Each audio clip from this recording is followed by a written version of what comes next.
Hey guys, it's Destiny here at Groove Cruise with Azzecca. She just actually finished her set with Chris Lorenzo, Gorgon City, and it was so phenomenal that you definitely have to see the clips. How was it for you? How was everything kind of seeing the stage, the setup? I know it's your debut this year. Yeah, it was so much fun. This is my first Groove Cruise. I haven't been on like a festival ship in close to 10 years actually, so Wow. It's just so much fun. The energy here is amazing. Everyone that comes on these ships is so down to just like have fun and like so open-minded. It's a nice like reassurance of like what dance music is really supposed to be. Yes, I feel like when you're in the walls and you go around and see, it feels like the Plur is so alive and everyone's just so happy to be together. Yeah, Amazing, definitely. amazing. And for Groove Cruise, you know, it being your debut and all that, what has been some standout factors that you've seen already, or what have you expected? I mean, honestly, I've been lost since I got on this boat. I'm not kidding you. Like, I have spent 3/4 of my time on this boat wandering the like hallways trying to figure out where I'm going. But it's just so nice to see how friendly and open everyone is and how like willing to help everyone is. Like, it's just like that's a nice thing. No, definitely, definitely. And, you know, talking about your set and going into that, like, what was kind of your mind, you know, coming into the atmosphere of partying, boating, and all that stuff? Does it, like, kind of differentiate from your other sets, or how did you kind of come in? Yeah, I think like with this one, because my set is sort of in like a clubbier room, I sort of approach it in a way where I can play some stuff that I don't normally get to play and go a bit weirder and heavier and just that. sort of like test out some tunes that I don't get to play in a lot of my sets because I know that the crowd here is super open to hearing whatever you want to play. So it's a bit more of a playground. You can kind of do whatever you want. Yes, and I feel like your sound is so signature. Like, you incorporate so many genres and kind of play around with the deck. I've seen your sets many, many times. And, you know, do you feel like this year in 2026 your sound is evolving, or what is kind of like your mastermind for 2026? Yeah, I feel like my sound is always evolving. I'm constantly listening to new emerging sounds and taking inspiration from them. And I think my number one goal for 2026 is to like go into each of my sets with an open mind and to have more fun and to play around a bit more and not feel constricted to like certain genres or boundaries in my sets, and just like play the music that I'm really loving at home and share it with other people. No, I definitely love that. And speaking of music and creation, you did just start your own record label, Cosimea. How is that kind of going for you? What was the whole game plan behind it? Yeah, so I started Cosimea basically as a way to carve my own path in the industry. I realized that like the music I like and the music I enjoy making is a little bit different from what people sort of expected me to be doing over the last couple of years. And I wanted to, instead of trying to convince other labels and other people to like pick up on these like different types of sounds, I decided why not just like start my own label and allow myself to make whatever music feels good to me and release that music and just have some like creative freedom, because that's what it should be, really. Like, that's what making music's all about. No, and I think it's so monumental as like a female artist to create that community and that kind of sound. Are there any women right now in the scene that influence you in like, you know, day to day and everything? Oh my gosh, there are so many incredible women in dance music. I think Jennifer Lovelace is incredible. Hi is incredible. Avalon Emerson is incredible.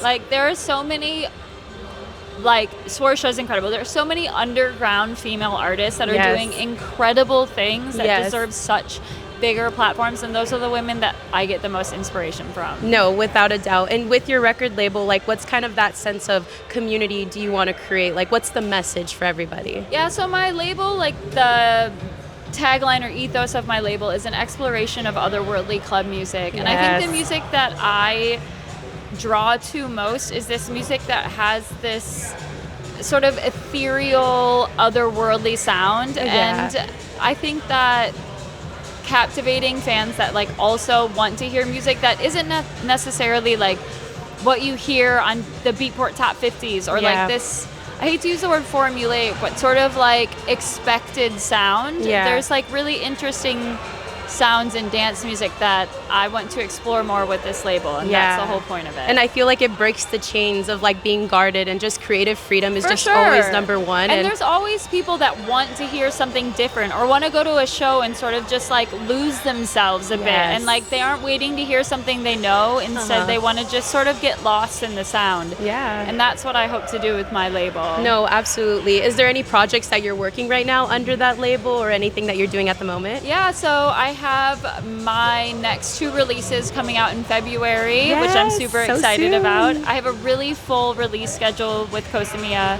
through 2026. You heard it here, ladies and gentlemen. Lots of music that I've made this past winter that I'm really proud of that will be released like all throughout the year. So yeah. That's so amazing. And you know, you also have big festivals coming up too. So Coachella is right around the corner. That's in April. Like, how do you feel going to such a phenomenal like stage? I feel like everything I've done in my like career until now has been like the road to Yuma, the road to Yuma. And so now that it's finally happening this year and I'm playing Yuma, I just really hope to have so much original music done that I can play a whole set of originals that I'm so proud of and like really get to showcase my sound and the evolution of my project to everyone at Coachella. No, most definitely. And I feel like your sound just fits so well in the desert and with so many people. And I do have to ask, do you have any fashion inspo for this year? Or what do you feel like is going to be in and out? You know what? I am actually working with a stylist this year for the first time, and I'm really into, you know, I wear a lot of like black clothes, but I think there are so many ways to spice up black clothing, and I'm really into like everything Rick Owens is doing. I love Auto Linger. I love Knowles. Like I'm cannot wait to dress for Coachella because this year feels like I'm actually investing in it and it's going to be sick. I know. I feel like that's such the staple piece for all the girlies to just be able to dress up and dance with you at the Yuma and everything like that. And are there any other festivals this year that like you're just so excited to do, or any like dream stuff? Yeah, I mean, I'm doing Elements, which is such a fun festival. I did that a couple of years ago and it's such a good one. I'm doing the Gorge for the first time this year, where I've never been to the Gorge, and I'm really excited for that. Yeah, just like I'm doing South America for the first time this year. I'm doing a tour in February in South America, which I'm so excited about. That's so amazing. So you have a lot of stuff to look forward to. Your year's just super packed already. We just started. I know, it's crazy. That's so phenomenal. And you know, with social media and everything, I know you do like a bunch of content off of there. I personally love the vlogs that you do too. How important is it for you to connect with fans like through social media and kind of give the behind the scenes aspect? Yeah, you know, I've always been super open on social media since like well before I became a well-known artist in the dance music industry. And I think like there's actually a fine line, and I've sort of been learning that like boundaries are a little bit more important than I once thought on social media, because I've always been so used to sharing like every aspect of myself on social media, like every thought, every opinion, every this, because I was like nobody, you know, and when you're nobody, it doesn't matter when you say like, oh, I actually not into this, or like I prefer this to this, and like you don't realize that like when you become a bit more well known as a person, there are people that like sort of like take what you say and like stretch it to more of an extreme.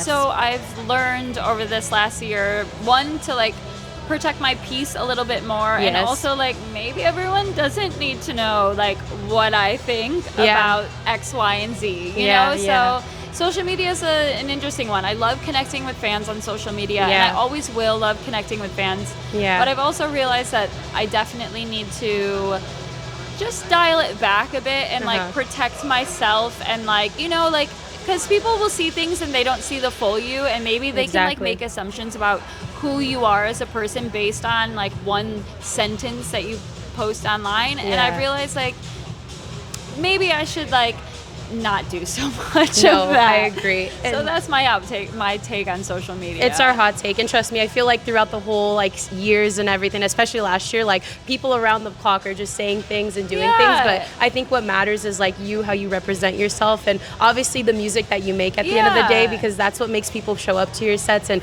many people always come, so it's amazing. And like at the end of the day, like I love everyone, I love every genre of dance music, everything everyone does is art, and I respect it and I love it, and like it's okay to like have opinions. You're not, as long as you're not hurting someone, as long as you're not saying anything mean, like it's okay to feel like, it's okay to just feel differently to everyone else. And like I think we should all be a bit more respectful of like opinions and tastes, and like just meet everyone with a little bit more grace, to be honest. And I think that's what makes the community it, because there's so many different genres, there's so many different things. Yeah. If I would tell you the battles of subgenres that I've seen Exactly. throughout the ages, like I can't remember what 80s track this was You know what originated from. And it's like you like this like niche subgenre of this, Yeah. this, and someone else doesn't, and it's okay for you, because like so many times you'll be like, you know what, I don't really like this, and then someone will say, well, why don't you listen to this? And then you're Yeah. like, actually, I really like this. Exactly. And that's healthy communication, instead of just this like,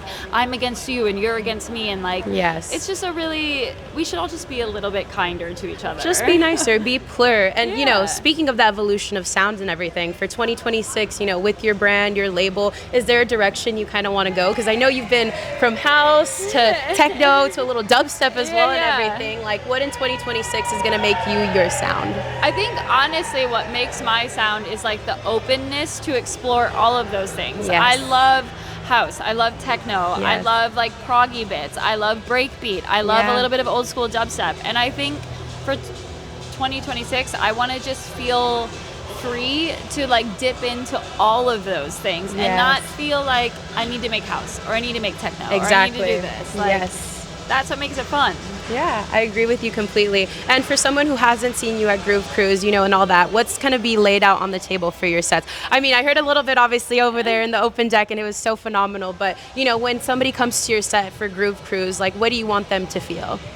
I think if you come to my set, come with an open mind and just know that like all of my sets sort of explore so many different corners of dance music. Yes. And just like expect to hear something you maybe have never heard before, because my biggest passion in music is sharing stuff that's not widely known. So I do a Amazing. lot of work and a lot of digging, and that's what I want to share with you as an artist. Amazing. Well, would you like to say any final things, you know, for 2026 or anything before we end this interview? Yeah, I just want to say for 2026, I hope everyone finds their like joy in dance music and really follows that, and like have an open mind and just like spend time with your friends and love each other and be positive and like hold on to the great things we have, because this industry, this community is all about like love and happiness, and make sure that that's what you're focusing on when you go out and listen to dance music. Well, that's amazing to hear, and I definitely will follow that. Thank you for having the time to talk to us Thank today. you for having me. Everybody make sure to listen to everything in February coming from Azzecca, all the festivals she's going to be at, from Elements, Coachella, and all around the block. So stay tuned, and we'll see you guys later. Bye. Bye.